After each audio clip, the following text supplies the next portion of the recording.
Assalamualaikum warahmatullahi wabarakatuh. Perkenalkan, nama saya Dendika Rehan Abrar, NPM 192191054 dari kelas 2B. Di sini saya akan menjelaskan tentang motorik dan teori dasar dalam gerak. Yang pertama yaitu ada motorik. Motorik adalah suatu istilah yang digunakan untuk menggambarkan perilaku gerakan yang dilakukan oleh tubuh manusia.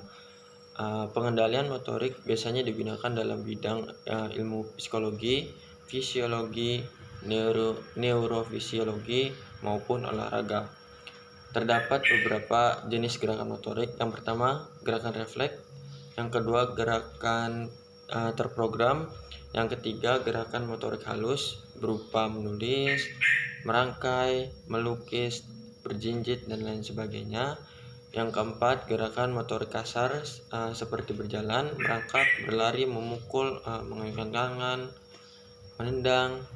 Kemudian banyak hal yang banyak dipelajari dalam motorik. Yang pertama, gerakan tangan seperti menggenggam, gerakan seperti menjepit seperti ini. Yang kedua itu ada koordinasi antara gerak berbagai anggota tubuh pada olahragawan, penari, atau pemain alat musik. Pengendalian gerakan motorik. Motorik ini dibagi menjadi dua, yaitu ada kasar dan motorik halus. Motorik kasar adalah keterampilan yang melibatkan gerakan seluruh tubuh, kegiatan yang membutuhkan gerakan otot inti seperti lengan, kaki termasuk dalam motorik kasar. Kemampuan untuk duduk, berdiri, berjalan, hingga berlari membutuhkan keterampilan dari motorik kasar. Jika terus dilatih, anak bisa mengembangkan kemampuan tersebut seperti bersepeda hingga berlari, berenang, dan lain sebagainya. Kemudian ada motorik halus. Motorik halus dibutuhkan untuk kegiatan membutuhkan otot halus atau intrinsik pada tangan.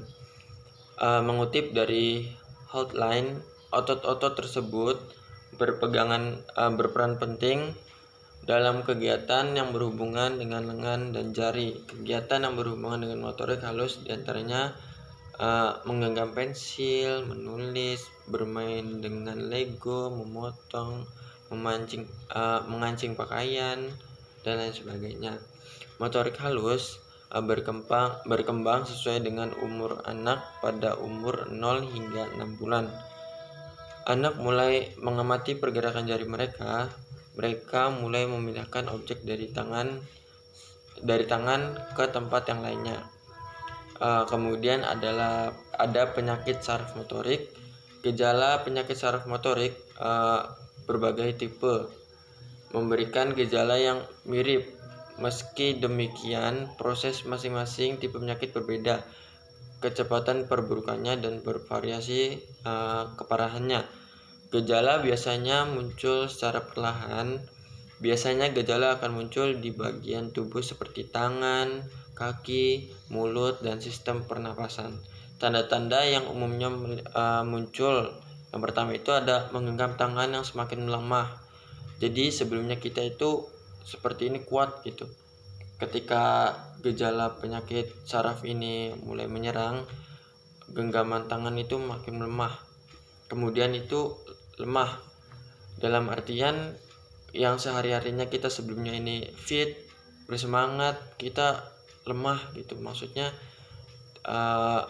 cepat lemah. Yang ketiga itu ada nyeri otot, kram, atau kedutan. Otot kita sebelumnya ini kuat gitu,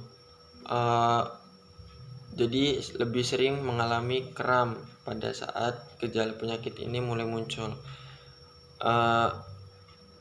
Yang keempat itu ada bicara yang pelo atau tidak jelas tutur bicaranya itu, yang sebelumnya lancar jadi tidak jelas. Yang kelima itu kelemahan pada tangan dan kaki, mulai tidak bisa berjalan dengan lama, dengan jarak yang jauh. Yang biasanya kita jarak jauh itu berjalannya jadi lemah. Kemudian selanjutnya itu meningkatnya kecerobohan, lebih sering ceroboh dari sebelumnya. Kemudian yang selanjutnya sulit untuk menelan, dan yang terakhir itu sulit bernapas atau sesak napas. Sebelumnya kita itu napasnya itu lancar, tidak ada kendala. Setelah penyakit saraf motorik ini mulai muncul, kita sulit bernapas atau sesak napas. Kondisi semakin parah, gejala juga akan semakin parah. Gejala yang dapat dikenali berupa nyeri, kelemahan, kram, dan kedutan pada otot semakin parah. Yang kedua, anggota badan melemah semakin parah. Yang ketiga, otot anggota badan mulai menyusut. Yang keempat, kemudian anggota badan yang terkena bisa mengalami susah bergerak ataupun kaku. Yang kelima, nyeri sendi semakin parah. Keenam, sulit untuk minum, makan, dan menelan. Yang ketujuh, mengences karena tidak dapat mengendalikan air liur. Yang kedelapan, nyeri pada rahang akibat terlalu sering menguap yang tidak dapat dikendalikan. Yang kesembilan, gangguan bicara memburuk akibat melemahnya otot tenggorokan dan mulut. Penderita juga dapat mengalami gangguan perilaku dan kondisi emosional. Penderita bisa menangis atau tertawa tiba-tiba tanpa ada suatu rangsangan yang dapat menangis atau tertawa tersebut. Selain itu, penderita juga bisa mengalami depresi, ansietas, dan insomnia. Kemunduran fungsi otak semakin seperti memori, perencanaan, bahasa, perilaku, dan hubungan ruang atau juga bisa terjadi hal tersebut. Pada tahap terakhir, penderita akan kehilangan sama sekali kemampuan untuk bergerak, makan, bahkan bernapas tanpa bantuan. Tanpa bantuan medis untuk mendukung kehidupan, penderita akan meninggal dengan sendirinya. Komplikasi sistem pernapasan juga merupakan penyebab kematian tersering. Kemudian ada pengobatan nih dari saraf motorik tersebut. Setelah diagnosis, tidak ada cara untuk menyembuhkan penyakit saraf motorik. Setelah diagnosis, harapan hidup penderita hanya 3 hingga 10 tahun. Pengobatan bertujuan untuk mendukung dan meningkatkan kualitas hidup penderita. Terapi pendukung dapat berupa alat bantu bergerak dan pernapasan. Melakukan rehabilitas termasuk fisik, okupasi, dan bicara juga penting dapat meningkatkan kualitas hidup. Jadi setelah diagnosis mengidap penyakit saraf motorik, sebaiknya kita dapat menjalani terapi pendukung seperti alat bantu gerak seperti tongkat atau yang lainnya, berlatih berkomunikasi dan juga pernapasan untuk memendingkan atau terjadinya perubahan yang signifikan, perubahan positif tentunya, seperti bernapas dan berbicara. Kemudian ada teori belajar gerak. Menurut para ahli, menurut Oksiden pada tahun 1984 menjelaskan bahwa belajar motorik adalah suatu proses perubahan perilaku gerak yang relatif permanen sebagai hasil dari latihan dan pengalaman. Kemudian ada teori pembelajaran gerak. Secara umum, pembelajaran gerak adalah serangkaian proses yang berkaitan dengan latihan atau pembekalan pengalaman yang akan menyebabkan perubahan dalam kemampuan individu untuk bisa menampilkan gerak yang terampil. Kemudian definisi yang tadi saya jabarkan secara umum ada mengandung 3 aspek. Yang pertama ada belajar dipengaruhi latihan atau pengalaman. Perkembangan kemampuan memang dapat terjadi tanpa berlatih. Yang kedua, belajar tidak langsung dapat diamati ketika latihan berlangsung.